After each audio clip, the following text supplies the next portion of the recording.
You are now tuned into Two Drunk Sistas podcast, unscripted and uncensored. Grab yourselves a drink and enjoy. Hey, hey! Welcome to Two Drunk Sistas podcast. I'm D. And I'm W. And we're sipping on W's Mimosa. If you don't like it, well, that's too bad. That's too bad, goddamn. Send us some liqueur. Yes.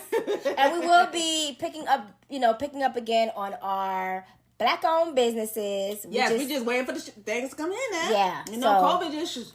Shit is late. Shit is late, goddamn it. We just waiting. Waiting. So in the meantime, we sipping on the mimosas. Yeah. Mimosas. Mimosas. Leviosa. Yes. Cheers. Okay, guys, listen. I'm just gonna tell you right now. This probably will be a 5-minute, 8-minute podcast, right? Okay, so this is gonna be the quickest of the quickest. Okay. I know you hear it because if you did watch Willy's Wonderland, I know you here to hear what the fuck we gotta say. It ain't gonna be long. Trust me. It ain't gonna be long. Okay? So Willy's Wonderland is about Nicolas Cage. That's all. It's about Nicolas Cage. He's in it. His car breaks down, and he agrees to clean the abandoned family's fun center in exchange for repairs. He soon finds himself waging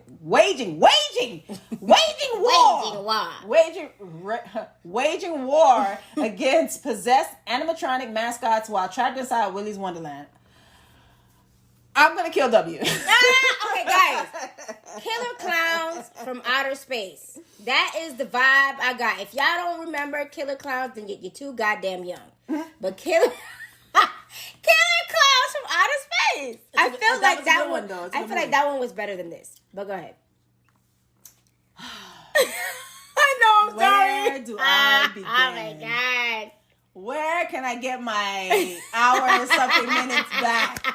Okay, well, it starts off with Nicolas Cage driving a beautiful car. That was a beautiful car. What was it, a Mustang? It was a Mustang, yes. Beautiful Mustang. Was it a Mustang or a Camaro? Oh, no, I think it was a Camaro. It was a Camaro. Yeah, I think it was a Camaro. Whatever. We're not car enthusiasts. It was the thick car, though. That was a badass car. It was bad. So he's driving on this road, and then there was spikes on the road. Yeah. His tires got fucked up. He went to this. He was standing there for a minute. I'm thinking like, okay, so it's Nicolas Cage. He is standing there, goddammit. If you know Nicolas Cage, he's like Oh my God.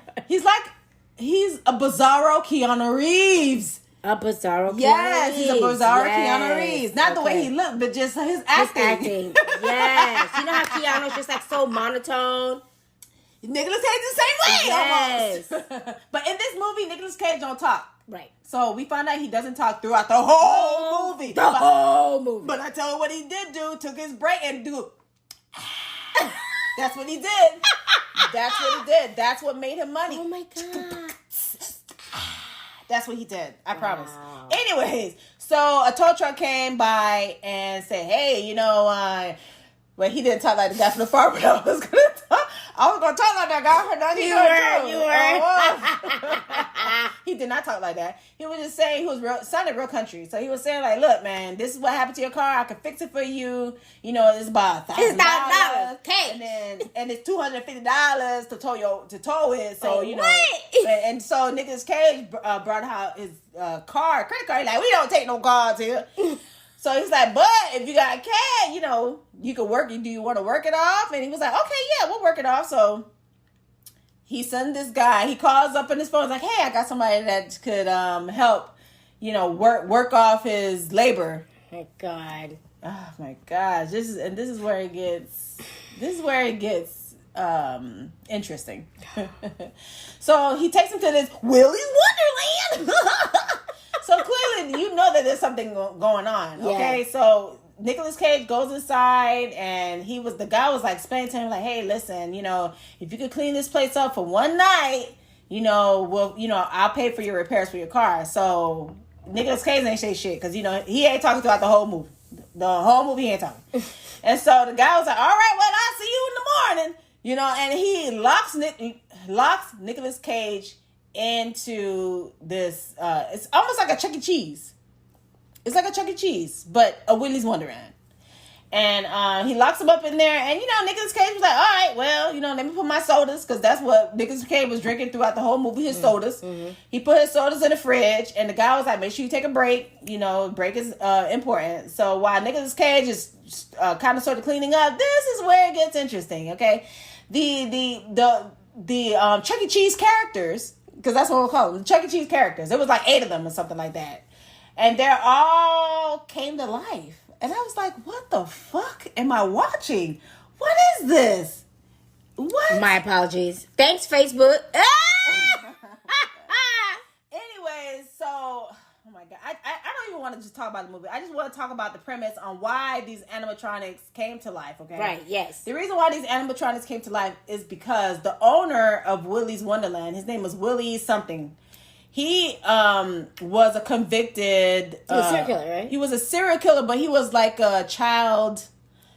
molester? No. Not a child molester, but he was like... I don't know what you call them. I forgot what he was, but he was a killer, serial killer, and he likes to kill children, I think, or something like that. Mm-hmm. So him and his bandit of friends, who were all like sadistic guys, like love children and porn. I don't know if it was porn or anything, but they love killing people. So they were like, he had a serial killer anonymous list working for him, right? And so what they were doing was they were killing people in the franchise. And because the town people found out that what was happening, they sent in the SWAT team and everything else because kids were starting to be missing. Kids and people were just missing, and so they traced it back to them and his bandit of friends, which was all seven of them, all got records of killing people and stuff like that. So when the SWAT team came, they did what's that guy who had the Kool-Aid to his followers? Oh, is it Jim Jones? Yeah, Jim Jones. So they did a Jim Jones. So the guy was an occult fan. He made a deal. I guess he summoned like a ritual. Or he did a ritual. He did a ritual transferring their energy into something else into the building. So they all killed themselves doing this ritual. You can see it was like punch or Kool-Aid. So it was like a Jim Jones thing. Right. So this is the reason why they're haunted. When I was watching it at first, I was like, oh, they probably built it over in their burial ground. Right. So it's the spirits of unrest. But no, we got an occult person, did a ritual, and this is how they were able to transfer their souls, their energies to the animatronics in the funhouse, which is so fucking weird. Then on top of that, the town people knew that this was happening, so they couldn't kill. They didn't because they were killing the kids they were killing people in the town. They were leaving. Yeah. They were leaving the building to go into the town and killing people. Yeah. And so the town people did what they did in Freddy Krueger, how they all came together. They all came together and say, listen, okay, if you leave our town people alone, we'll feed you. We'll bring you souls to sacrifice. We'll give you sacrificial lambs for you to slaughter and eat while you leave our townspeople alone. So this is the reason why the Spikes was out on the road, and Nicolas Cage, fortunately, was the next victim. Right. But Nicolas Cage killed everybody, okay? Every one of them things except for one. But I think she died at the end. But so pretty much they got the wrong fucking guy. Right. They got the wrong fucking guy. This time they fucked up. And it was just so weird. The way he was, the creatures that was the animatronic was like, hey, I'm going to eat your face. I can't. It was just it was corny. It was really corny and campy. And you know what? Maybe this will fit into what people like, because there's people who like campy films. Right. So horror, grotesque, yes. A lot of blood. And stuff like that. Can we just talk about the sex scene? It was just one. So Chris Brown's twin. Yes, Chris Brown look alike. Yes. What the fuck? So that particular scene reminded me of Revenge of the Nerds when they were at the little moon thing. Yes, the whole you remember? I remember. When they're in the bubble moon? Yeah. I mean, they didn't have sex in that one. I think he ate her out or some shit. But this one, they were having sex. She was doing... What the hell? I don't know. She was riding him, but the way she was riding him, it was like the only thing that was missing was Like breakdown. What's up? Can a nigga just keep it done? That's what it was missing. It was missing. Well, on the rest of that song. I said, W, what the hell she doing? That's how you ride a nigga. Okay. I was like, this is insane. I'm going back to bed.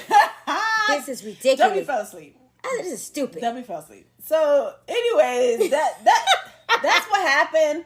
At the end, the girl had like a couple of friends with her, so all the friends died. She was the only one that survived. Right. Nicolas Cage was able to kill all the animatronics. It was weird. Nicolas Cage was doing Nicolas Cage weird stuff. Weird shit, y'all already know. Pinball, you have to watch it to see the weirdness. But I mean, if you want to waste your time, go ahead and watch it. If you are not a Nicolas Cage fan, I mean, up until like all his shit, it just started to dwindle. It's like, okay, he just trying to get money, whatever the case may be. Listen, I'm not hating on you. He produced it. Okay, well then there you go. I'm not hating on you, Nick. I'm not. But if you know, then you know. This movie was. I still love him. He was just doing Nicolas Cage weird shit. Yes, you know. So I mean, I felt like this movie is gonna be with the cult classics. Yep, definitely. Funny / campy films. Yes. But do I like it? Me personally, it depends. It's like watching The Blob. Do you guys remember? Anyway, go ahead. I mean, what score would I give it? 4. Look, I would say if you don't have absolutely nothing to watch and you want to laugh and be entertained and just waste that time, go ahead and watch Willy's Wonderland. Yes. You know, I mean, at the end, he does kill every all of them, and they were able to be free from the animatronics. But, I mean, that's Willy's Wonderland. I can't believe I watched this shit. And you know what? I feel like this is probably like a good time to bring out movies like this because everybody is just in really a fucked up mood. You know what I'm saying? Mercury retrograde is done, motherfucker. We're still in a shadow period, I think, but. Needless to say, if you want to fucking laugh and be like, what the fuck? It was funny. It was funny. Yes, you could put it on. I definitely was laughing. Because the lingos, like the sayings that these animatronics was saying, like, I'm going to eat your face. I'm like, really? Who says that? Nicolas Cage voguing while he's playing pinball. I mean... Go ahead. Listen, that's Willy's Wonderland, y'all. Yes. It was interesting. It was interesting, and I don't think I'm taking W's movie recommendations. Hey, I'm kidding. I'm not kidding. Not kidding. 1922, and now this one. Oh my god! Listen, guys, if y'all have a movie for us to watch, hit us up on our Gmail account. We got movies that people sent us, and we got shit lined up. But please, we pick and choose. Yeah, what we're gonna do. So please, hit us up on our Gmail. The number 2 drunk sistas at gmail.com. Number 2 drunk sistas at gmail.com. Hit us up on our Instagram at 2 drunk sistas. Okay, that's how this movie made me feel. I can't even do sisters. No. 2 drunk sisters. And guys, we're still in a panoramic view. All right. So wear your mask and wash your hands and stay safe and stay warm here in Texas. Texas. Sending prayers out to Texas. Yes, sending prayers out to Texas. Warm, guys. Yes. Y'all take it easy. All right. Peace.